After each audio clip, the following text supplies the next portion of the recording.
I'm Emily Rowan. I work in the Materials Engineering group, and specifically I'm in the Metallurgy group there.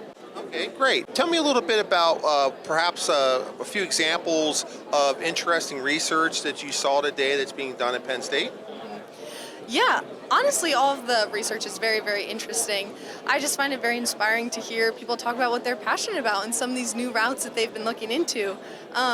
One of the things I was particularly interested in is I went to a couple presentations on cold sintering and hearing some different perspectives on that. That's something that's happening with both ceramics and metals, and in the group I work in, we do both of those things. So it's interesting to see both the overlap and these upcoming fields, and particularly to hear students talk about the routes they're taking to make these things possible for manufacturing is really good to hear, and interesting to hear their thoughts on scaling some of these processes up. So. Okay.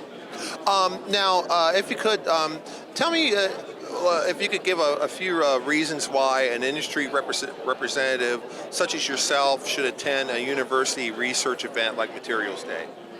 Yeah, good question. I may be slightly biased, but Corning highly prioritizes innovation. And so to come to a place like this and hear people who are getting onto that ground level of research and putting the thought into some of the specifics of how we can use materials in novel ways. Number one, it sort of gets you out of the niche you may occupy in industry and into some of the just broader horizons of research in general, but also you get the perspective of very specific applications for some of these materials and just new materials to use in general.